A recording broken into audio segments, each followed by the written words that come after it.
ಕನ್ನಡ ಎನೆ ಕುಣಿದಾಡುವುದೆನ್ನದೆ ಕನ್ನಡ ಎನೆ ಕಿವಿ ನಿಮುರುವುದು ಕಾಮನ ಬಿಲ್ಲನು ಕಾಣುವ ಕಿವಿಯಲು ತೆಕ್ಕನೆ ಮನ ಮೈ ಮರೆಯುವುದು. ಇವತ್ತು ನಾವು ಪುತ್ತೂರು ತಾಲೂಕು ರಾಷ್ಟ್ರೀಯ ಹಬ್ಬಗಳ ಆಚರಣೆ ಸಮಿತಿ ಇದರ ಆಶ್ರಯದಲ್ಲಿ ಪುತ್ತೂರು ತಾಲೂಕು ಮಟ್ಟದ 69ನೇ ಕನ್ನಡ ರಾಜ್ಯೋತ್ಸವ ದಿನಾಚರಣೆಯನ್ನು ಆಚರಿಸ್ತಾ ಇದ್ದೇವೆ. ಪುತ್ತೂರಿನ ಬೇರೆ ಬೇರೆ ಅನನ್ಯ ಜವಾಬ್ದಾರಿಗಳನ್ನು ಹೊತ್ತುಕೊಂಡಂಥ ಬಂಧುಗಳೇ, ಮಕ್ಕಳೇ, ಮಾಧ್ಯಮದ ಮಿತ್ರರೇ, ಕರ್ನಾಟಕದಲ್ಲಿ ಇವತ್ತು ಕನ್ನಡ ರಾಜ್ಯೋತ್ಸವವನ್ನು ನಾವೆಲ್ಲ ಸೇರಿ ಅತ್ಯಂತ ಸಂಭ್ರಮದಿಂದ ಆಚರಿಸ್ತಾ ಇದ್ದೇವೆ. ನವೆಂಬರ್ 1ರಂದು ಈ ಕನ್ನಡ ರಾಜ್ಯೋತ್ಸವವನ್ನು ನಾವು ಆಚರಿಸ್ತಾ ಇದ್ದೇವೆ. ಹಿಂದೆ ಮೈಸೂರು ರಾಜ್ಯವು ಹೆಸರನ್ನು ಬದಲಾಯಿಸಿ ಕರ್ನಾಟಕ ಎನ್ನುವ ಹೆಸರು 1956 ನವೆಂಬರ್ 1ರಂದು ನಮ್ಮ ರಾಜ್ಯದಲ್ಲಿ ಕರ್ನಾಟಕ ರಾಜ್ಯೋತ್ಸವವನ್ನು ಆಚರಿಸುವ ಮೂಲಕ ಹೆಸರನ್ನು ಇಡಲಾಯಿತು. ಮೈಸೂರು ರಾಜ್ಯಕ್ಕೆ ಮರುನಾಮಕರಣವನ್ನು ಮಾಡಲಾಯಿತು. ನಾವೆಲ್ಲ ಕನ್ನಡ ಮಾತಾಡುವವರು. ಕರ್ನಾಟಕದಲ್ಲಿ ಕನ್ನಡವನ್ನು ಎಲ್ಲರ ಭಾಷೆ, ಯಾವ ಜಾತಿ ಧರ್ಮ ಯಾವುದೇ ಇರಲಿ, ನಾವೆಲ್ಲ ಕನ್ನಡ ನಮ್ಮ ಆಡಳಿತ ಭಾಷೆಯಾಗಿದೆ. ಅದಕ್ಕೆ ಗೌರವ ಕೊಡುವ ಮುಖಾಂತರ ಇವತ್ತು ಕನ್ನಡ ರಾಜ್ಯೋತ್ಸವವನ್ನು ನಾವು ಆಚರಿಸುವಂಥ ಕೆಲಸವನ್ನು ಮಾಡ್ತೇವೆ. ಕ್ರಿಶ್ಚಿಯನ್ರಿರಲಿ, ಮುಸ್ಲಿಮರಿರಲಿ, ಹಿಂದೂಗಳಲ್ಲಿ ಎಲ್ಲ ಜಾತಿ ಧರ್ಮದವರು ಕನ್ನಡವನ್ನು ಮಾತಾಡುವಂಥ ಕೆಲಸಗಳು ಆಗ್ತದೆ. ಇವತ್ತು ನಾವು ನಮ್ಮ ಅಸಿಸ್ಟೆಂಟ್ ಕಮಿಷನರವರು ಆಗ ಉದ್ಘಾಟನಾ ಭಾಷಣ ಯಾವುದು ನಮ್ಮ ರಾಷ್ಟ್ರಧ್ವಜವನ್ನು ಉಲ್ಲೇಖಿಸಿ ಮಾತಾಡುವಾಗ ಹೇಳಿದರು, ನಮ್ಮ ಸಂವಿಧಾನದ ಹೇಗಿದೆ, ನಮ್ಮ ಸಂವಿಧಾನವನ್ನು ರಚಿಸುವಲ್ಲಿ ಒಬ್ಬ ರಾವ್ ಅನ್ನುವರು ಕರ್ನಾಟಕದವರು, ಅದು ಕೂಡ ದಕ್ಷಿಣ ಕನ್ನಡದವರು ಅನ್ನೋ ವಿಚಾರವನ್ನು ಉಲ್ಲೇಖ ಮಾಡಿದರು. ದಕ್ಷಿಣ ಕನ್ನಡದಲ್ಲಿ ಎಲ್ಲೆಲ್ಲಿ ನಮ್ಮ ಜನ ಎಲ್ಲಿ ಮುಟ್ಟಿದ್ದಾರೆ ಅಂತ ಹೇಳುವ ವಿಚಾರವನ್ನು ಉಲ್ಲೇಖ ಮಾಡಿದರು. ಕರ್ನಾಟಕದ ಅತ್ಯಂತ ವೇಗದಿಂದ ಮುಂದೆ ಬರುವಂಥ ಒಂದು ರಾಜ್ಯ. ನಾವು ಇಡೀ ದೇಶದಲ್ಲಿ ನಾವು ಹೈಯೆಸ್ಟ್ ಟ್ಯಾಕ್ಸ್ ಪೇಯರ್ ಅಂತ ಹೇಳಿದರೆ, ಹೆಚ್ಚು ಟ್ಯಾಕ್ಸ್ ಕಟ್ಟುವಂಥ ರಾಜ್ಯಗಳಲ್ಲಿ ನಾವು 2ನೇ ಸ್ಥಾನವನ್ನು ಹೊಂದಿರುವಂಥವರು ಕರ್ನಾಟಕದವರು ಅಂತ ನಾವು ಹೆಮ್ಮೆ ಪಡುವಂಥ ವಿಚಾರ. ಅತ್ಯಂತ ಇಡೀ ವಿಶ್ವಕ್ಕೆ ನೀವು ಹೋದರೂ ಕೂಡ ಜ್ಞಾನಿಗಳಲ್ಲಿ ಹೆಚ್ಚಿನವರು ಕರ್ನಾಟಕದಲ್ಲಿ ಇರುವವರನ್ನು ನಾವು ಕಾಣುತ್ತೇವೆ. ನಮ್ಮ ದೇಶ ಅಭಿವೃದ್ಧಿ ಆಗಬೇಕು, ರಾಜ್ಯ ಅಭಿವೃದ್ಧಿ ಆಗಬೇಕು, ತಾಲೂಕು ಕೂಡ ಅಭಿವೃದ್ಧಿ ಆಗಬೇಕು ಅನ್ನೋ ದೃಷ್ಟಿಕೋನ ಇಟ್ಕೊಂಡು ನಾವು ಅತ್ಯಂತ ಪ್ರಗತಿಪರ ರೀತಿಯಲ್ಲಿ ಎಲ್ಲ ಇಲ್ಲಿ ಸೇರಿರುವಂಥ ಅಧಿಕಾರಿಗಳ ಸಹಯೋಗದೊಂದಿಗೆ ಪುತ್ತೂರಿನ ಅಭಿವೃದ್ಧಿಗಾಗಿ ಕೆಲಸವನ್ನು ಮಾಡ್ತಾ ಇದ್ದೇವೆ. ಪುತ್ತೂರಿನಲ್ಲಿ ಉದ್ಯಮಗಳು ಬರಬೇಕು.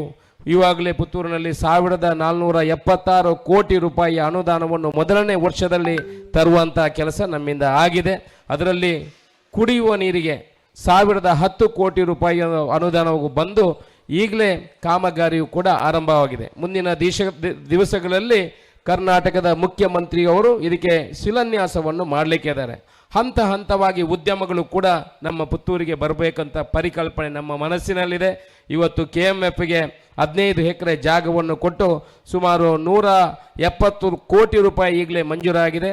ಸುಮಾರು 150 ಕೋಟಿ ರೂಪಾಯಿಯಲ್ಲಿ ಪುತ್ತೂರಿನಲ್ಲಿ ಒಳ್ಳೆಯ ಉದ್ಯಮ ಕೂಡ ಆರಂಭ ಆಗ್ತದೆ. ಇದರಿಂದ ನಮ್ಮಲ್ಲಿ ಕಲಿತು ಬರುವಂಥ ಮಕ್ಕಳಿಗೆ ಎಷ್ಟೋ ಸಾವಿರಾರು ಮಕ್ಕಳು ಪ್ರತಿ ವರ್ಷ ತನ್ನ ವಿದ್ಯಾಭ್ಯಾಸವನ್ನು ಮುಗಿಸಿ ಶಾಲೆಯಿಂದ ಹೊರಗೆ ಬರ್ತಾರೆ. ಅವರಿಗೆ ಉದ್ಯೋಗ ಕೊಡುವಂಥ ಕಲ್ಪನೆಯನ್ನು ನಾವು ಕಂಡಿದ್ದೇವೆ. ಜೊತೆಯಲ್ಲಿ ಫಿಟ್ನೆಸ್, ನಮಗೆ ಆರೋಗ್ಯ ಕೂಡ ತುಂಬ ದೇಹಕ್ಕೆ ಬೇಕಾಗಿರುವಂಥದ್ದು. ನಾವು ಪುತ್ತೂರಿನಲ್ಲಿ KC ಅವರಿಗೆ 20 ಎಕರೆ ಜಾಗವನ್ನು ಕೊಟ್ಟು ಈಗ 1 ವರ್ಷ ಆಗಿದೆ. ಅವರು ಕೂಡ ಕರ್ನಾಟಕ ಕ್ರಿಕೆಟ್ ಕ್ಲಬ್ಬಿನವರು ದೊಡ್ಡ ಗ್ರೌಂಡನ್ನು ನಿರ್ಮಾಣ ಮಾಡಲಿಕ್ಕೆ ಎಲ್ಲ ವ್ಯವಸ್ಥೆಗಳನ್ನು ಮಾಡಿದ್ದಾರೆ. ಜೊತೆಯಲ್ಲಿ ಪುತ್ತೂರಿನಲ್ಲಿ ವ್ಯವಸ್ಥಿತವಾದ ಗ್ರೌಂಡ್, ಮಕ್ಕಳಿಗೆ ಆಡಲಿಕ್ಕೆ ಬೇಕಾಗುವಂಥ ಗ್ರೌಂಡಿಗೆ ಕೂಡ ನಾವು ಈಗಾಗಲೇ 20 ಎಕರೆ ಜಾಗೆಯನ್ನು ನಿಗದಿ ಮಾಡಿ ಅಲ್ಲಿ ವ್ಯವಸ್ಥಿತವಾದ ಒಂದು ಗ್ರೌಂಡನ್ನು ನಿರ್ಮಾಣ ಮಾಡಬೇಕು. ಸಿಂಥೆಟಿಕ್ ಟ್ರ್ಯಾಕ್ಗಳನ್ನು ಮಾಡಬೇಕು. ಈಗ ನಾವು ಅಷ್ಟೊಂದು ಕ್ರೀಡಾಪಟುಗಳನ್ನು ಇಲ್ಲಿ ನೋಡಿದ್ದೇವೆ. ಪುತ್ತೂರಿನಲ್ಲಿ ಯಾವುದು ಸಿಂಥೆಟಿಕ್ ಟ್ರ್ಯಾಕ್ ಇಲ್ಲ, ನ್ಯಾಷನಲ್ ಲೆವೆಲ್ ಸ್ವಿಮ್ಮಿಂಗ್ ಪೂಲ್ ಇಲ್ಲ, ಜನಗಳಿಗೆ ಬಾಸ್ಕೆಟ್ ಬಾಲ್ ಇಲ್ಲದ್ರೆ ಸ್ಕೇಟಿಂಗ್, ಶಟ್ಲ್ ಕಾಕ್ ಇದು ಯಾವುದು ಆಡಲಿಕ್ಕೆ ವ್ಯವಸ್ಥಿತವಾದ ವ್ಯವಸ್ಥೆಗಳು ಇಲ್ಲ.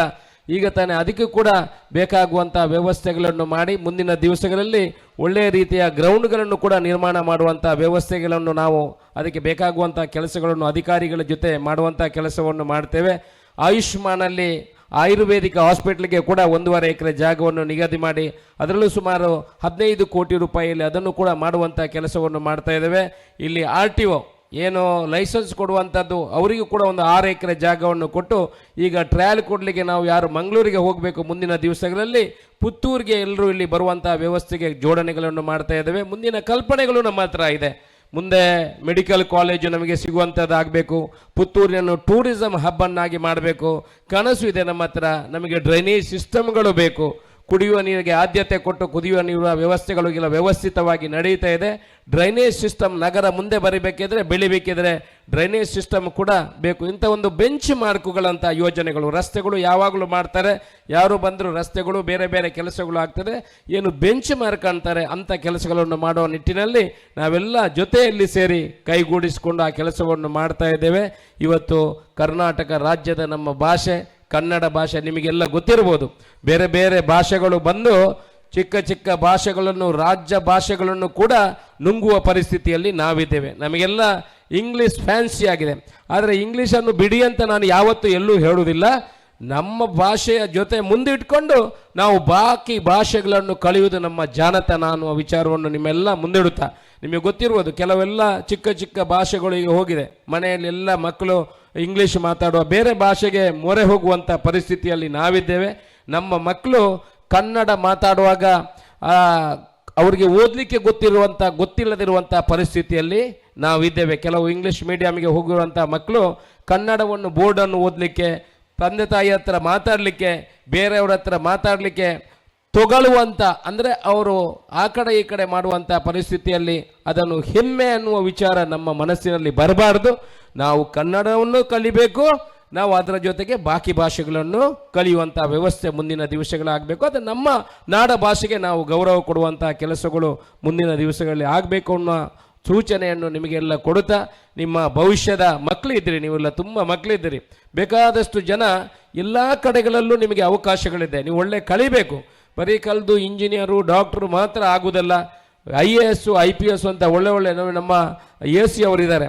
ಅವರು IPS ಮಾಡಿ 1 ವರ್ಷ 2 ವರ್ಷ ಪೊಲೀಸ್ ಅಧಿಕಾರಿ ಅಂದರೆ SP ಆಗಿ ಕೆಲಸ ಮಾಡಿ ಆನಂತರ ಅವರ ತಾಯಿಯ ಮಾತು ಅವ್ರಿಗೆ ಹೇಳಿದ್ರಂತೆ, ಮಗ ನೀನು ಒಂದಲ್ಲ ಒಂದು ದಿವಸ IAS ಮಾಡಬೇಕು ಅಂತ ಅವರ ತಾಯಿ ಹೇಳಿದ್ದಕ್ಕಾಗಿ ಪುನಃ ಅವರು IAS ಮಾಡಿ ಅವರ ತಂದೆ ಕೂಡ ಇವತ್ತು ಕಾರ್ಯಕ್ರಮಕ್ಕೆ ಬಂದಿದ್ದಾರೆ. ಅವರು ಕೂಡ ಮಿಲಿಟರಿಯಲ್ಲಿ ದೇಶ ಸೇವೆಯಲ್ಲಿ ಮಾಡಿ ಯುದ್ಧದಲ್ಲೂ ಕೂಡ ಭಾಗಿಯಾದಂಥ ಒಬ್ಬ ಮನುಷ್ಯ. ಅವರು ಕೂಡ ನಮ್ಮ ಕಾರ್ಯಕ್ರಮಕ್ಕೆ ಬಂದಿದ್ದಾರೆ. ನಮಗೆ ಅತ್ಯಂತ ಸಂತೋಷ ಆಗಿದೆ. ಇದನ್ನು ಯಾಕೆ ಉಲ್ಲೇಖ ಮಾಡ್ತೇನೆ ಅಂತ ಹೇಳಿದ್ರೆ, ಪೊಲಿಟಿಕ್ಸ್ಗೂ ಕೂಡ ಯುವಕರು ಬರುವಂಥ ಕೆಲಸಗಳು ಆಗಬೇಕು. ಪೊಲಿಟಿಕ್ಸಲ್ಲಿ ಏನು ಮಾಡ್ತಾರೆ ಅಂತ ಹೇಳಿದ್ರೆ, ಸಾಯುವವರೆಗೆ ಒಬ್ಬನೇ ರಾಜ್ಯಭಾರವನ್ನು ಮಾಡಲಿಕ್ಕೆ ನೋಡ್ತಾರೆ. 85-90 ವರ್ಷ ಆದರೂ ನಮಗೆ ಆ ಚಾರನ್ನು ಬಿಡಲಿಕ್ಕೆ ನಮಗೆ ಮನಸ್ಸಿಲ್ಲ. ನಾನು ಹೇಳುವಂಥದ್ದು 65 ವರ್ಷಕ್ಕೆ ಅವ್ರಿಗೆ ಎಲ್ರಿಗೂ ರಿಟೈರ್ಮೆಂಟ್ ಇದೆ, ಈ ರಾಜಕೀಯದವರಿಗೂ ರಿಟೈರ್ಮೆಂಟ್ ಬರಬೇಕು. ಹಾಗಾದರೆ ಹೊಸ ಯುಗಗಳು ಮುಂದೆ ಬರುವಂಥ ವ್ಯವಸ್ಥೆಗಳು ಆಗ್ತದೆ ಅಂತ ನಮ್ಮ ಕಲ್ಪನೆ. ನೀವೆಲ್ಲ ಯುವಕರಿದ್ದೀರಿ. ರಾಜಕೀಯ ಅಂತ ಹೇಳಿದ್ರೆ ನೀವು ನೋಡಿ, ರಾಜಕೀಯದವರು ಎಲ್ಲರನ್ನೂ ಆಳುವಂಥದ್ದು. ಯಾರು ರಾಜಕೀಯದಲ್ಲಿ ಇದ್ದಾರೆ, ಯಾವ ಸರ್ಕಾರ ಇದೆ, ಅವರು ಇಡೀ ರಾಜ್ಯವನ್ನು, ಇವರು ದೇಶವನ್ನು ಆಳುವಂಥ ಕೆಲಸವನ್ನು ಮಾಡ್ತಾರೆ. ಕೊಲಕ್ಕೆ ಏನಿಲ್ಲ, ಸೇವೆ ಮಾಡುವಂಥದ್ದು ವಿಚಾರಗಳು. ನಾವು ಒಳ್ಳೆಯದಿದ್ದರೆ ಜನ ಕೂಡ ನಮ್ಮನ್ನು ಗೌರವಿಸುವಂಥ ಕೆಲಸ ಆಗ್ತದೆ. ಅದರಿಂದ ಯುವಕರು, ಮಕ್ಕಳು ನೀವೆಲ್ಲ ಇದ್ದೀರಿ, ಪೋಷಕರು ಕೂಡ ಇದ್ದೀರಿ. ಮಕ್ಕಳನ್ನು ರಾಜಕೀಯಕ್ಕೆ ಹೋಗಬೇಡಿ ಅಂತ ಹೇಳಬೇಡಿ. ಅವರಿಗೂ ಪೊಲಿಟಿಕಲ್ ಸೈನ್ಸ್ ಓದಿಸಿ. ನಾನು ಕೂಡ MA ಪೊಲಿಟಿಕಲ್ ಸೈನ್ಸಲ್ಲಿ ಮಾಡಿದ್ದೀನಿ. ತುಂಬ ಜನರಲ್ಲಿ ರಾಜಕೀಯದವರಿಗೆ ಪೊಲಿಟಿಕ್ಸ್ ಅಂತ ಹೇಳಿದರೆ, ಡಿಫೈನ್ ಪೊಲಿಟಿಕ್ಸ್ ಅಂತ ಹೇಳಿದರೆ ಏನು ಅಂತ ಗೊತ್ತೇ ಇಲ್ಲ. ರಾಜಕೀಯ ಅಂತ ಕಾಳಿ ಎಳೆಯುವಂಥ ಕೆಲಸ ಅಂತ ತಿಳ್ಕೊಂಡಿದ್ದಾರೆ. ಅಲ್ಲ, ಈ ದೇಶವನ್ನು ಆಳುವಂಥ ಕೆಲಸ, ಈ ರಾಜ್ಯವನ್ನು ಆಳುವಂಥ ಕೆಲಸ, ಈ ದೇಶಕ್ಕೆ ರಾಜ್ಯಕ್ಕೆ ಎಲ್ರಿಗೂ ನ್ಯಾಯವನ್ನು ಕೊಡುವಂಥ ಕೆಲಸ. ಅದಕ್ಕೆಲ್ಲ ಮುಂದಿನ ದಿವಸಗಳಲ್ಲಿ ನೀವು ಭಾಗಿಯಾಗಿ ಇವತ್ತು ಒಳ್ಳೆಯ ಕಾರ್ಯಕ್ರಮದಲ್ಲಿ ನಾವೆಲ್ಲ ಭಾಗಿಯಾಗಿದ್ದೇವೆ. ನಿಮಗೆಲ್ಲ ಶುಭವಾಗಲಿ. ಇವತ್ತು ನಾವು ಒಂದು 12 ಜನರನ್ನು ರಾಜ್ಯೋತ್ಸವ ಪ್ರಶಸ್ತಿಯನ್ನು, ತಾಲೂಕು ರಾಜ್ಯೋತ್ಸವ ಪ್ರಶಸ್ತಿಯನ್ನು ಕೊಡುವಂಥ ಕೆಲಸ ಮಾಡಿದ್ದೇವೆ. ಅವರ ಹತ್ರ ಅಷ್ಟು ಜನರಿಗೆ ಪ್ರಶಸ್ತಿಯನ್ನು ಕೊಟ್ಟು ಅವರಿಗೆ ಗೌರವ ಕೊಟ್ಟು ಅವರ ಜವಾಬ್ದಾರಿಯನ್ನು ಹೆಚ್ಚು ಮಾಡುವಂಥ ಕೆಲಸವನ್ನು ಮಾಡಿದ್ದೇವೆ ಅಂತ ನಾವು ತಿಳ್ಕೊಂಡಿದ್ದೇವೆ. ಅವರು ಕೂಡ ಅತ್ಯಂತ ಅವರು ಮಾಡಿದಂಥ ಸೇವೆಗೆ ಅವರಿಗೆ ಧನ್ಯತಾ ಭಾವ ಬಂದಿರಬಹುದು ಅಂತ ನಮ್ಮ ಅನಿಸಿಕೆ. ನಾವು ಸರ್ಕಾರದ ವತಿಯಿಂದ ಈ ಕೆಲಸವನ್ನು ಮಾಡಿದ್ದೇವೆ. ಎಲ್ರಿಗೂ ಶುಭವಾಗಲಿ. ಮುಂದೆ ಬರುವ ದೀಪಾವಳಿ ಕೂಡ ಒಳ್ಳೆ ರೀತಿಯಲ್ಲಿ ನಡೀತದೆ. ನಾವು ಕೂಡ ದೀಪಾವಳಿಗೊಂದು ಒಳ್ಳೆಯ ಕಾರ್ಯಕ್ರಮವನ್ನು ಮಾಡಿದ್ದೀವಿ. ಸುಮಾರು 75,000 ಜನರಿಗೆ ನಮ್ಮ ಜೂನಿಯರ್ ಕಾಲೇಜ್ ಮೈದಾನದಲ್ಲಿ ನಾಳೆ ವಸ್ತ್ರ ವಿತರಣೆ ಮತ್ತು ಸಹಭೋಜನ ಕಾರ್ಯಕ್ರಮ ನಡೀಲಿಕ್ಕಿದೆ. ತಾವು ಕೂಡ ಅದಕ್ಕೆ ಸಹಕರಿಸಿ ತಾವು ಬರಬೇಕು. ತಮ್ಮ ಮನೆಯವರಿಗೆ, ನಮ್ಮ ಪಕ್ಕದವರಿಗೆ ಅದನ್ನು ತಿಳಿಸುವಂಥ ಕೆಲಸ ಮಾಡಿ. ಒಟ್ಟಿನಲ್ಲಿ ಎಲ್ರಿಗೂ ಕರ್ನಾಟಕ ರಾಜ್ಯೋತ್ಸವದ ದೀಪಾವಳಿಯ ಶುಭಾಶಯಗಳನ್ನು ಹೇಳುತ್ತಾ, ನೀವು ನಂಬಿರುವಂಥ ದೇವರು ನಿಮಗೆ ಒಳ್ಳೆಯದನ್ನು ಮಾಡಲಿ ಅನ್ನುವ ಮಾತನ್ನು ಹೇಳುತ್ತಾ, ಹುಟ್ಟಿದರೆ ಕನ್ನಡ ನಾಡಲ್ಲಿ ಹುಟ್ಟಬೇಕು, ಮೆಟ್ಟಿದರೆ ಕನ್ನಡ ಮಣ್ಣನ್ನು ಮೆಟ್ಟಬೇಕು ಅಂತ ಹಂಸಲೇಖ ಅವರು ಭಾರಿ ಚೆನ್ನಾಗಿ ಆಡಿದರೆ. ರಾಜ್ಕುಮಾರ್ ಕೂಡ ಇದಕ್ಕೆ ದನಿಯನ್ನು ಸೇರಿಸಿದರೆ. ನಮ್ಮ ಮನಸ್ಸಿನಲ್ಲಿ ಇರಲಿ. ಕನ್ನಡದ ಕೆಲವು ಪದ್ಯಗಳನ್ನು ಕೇಳುವಾಗ ನಮಗೆ ಎಷ್ಟು ಆನಂದಕರ ಆಗ್ತದೆ. ಅದರಲ್ಲೂ ಕೂಡ ಹಿಂದಿನ ಪದ್ಯಗಳು, ನಾವು ಹಿಂದಿರುವಂಥ ಕೆಲವು ಸಿನಿಮಾಗಳ ಪದ್ಯಗಳನ್ನು ಕೇಳಿದರೆ ತುಂಬ ಸಂತೋಷ ಆಗ್ತದೆ. ನಮ್ಮ ಮಕ್ಕಳಿಗೂ ಸ್ವಲ್ಪ ಅದನ್ನು ಕೇಳಿಸುವಂಥ ವಿಚಾರವನ್ನು ಮಾಡಿ ಅವರಿಗೂ ಕೂಡ ಭಾಷೆಯ ಬಗ್ಗೆ ಅಭಿಮಾನ, ಅಭಿರುಚಿಯನ್ನು ಮುಟ್ಟಿಸುವಂಥ ಕೆಲಸಗಳು ನಾವು ಮಾಡಬೇಕು ಅನ್ನುವ ಮಾತನ್ನು ಹೇಳುತ್ತಾ ಈ ಕಾರ್ಯಕ್ರಮಕ್ಕೆ ಸಹಕಾರಿಯಾದ ನಿಮಗೆಲ್ಲರಿಗೂ ತಲೆ ತಗ್ಗಿಸಿ ವಂದಿಸಿ ನನ್ನ ಮಾತನ್ನು ಮುಗಿಸ್ತೀನಿ. ಜೈ ಹಿಂದ್.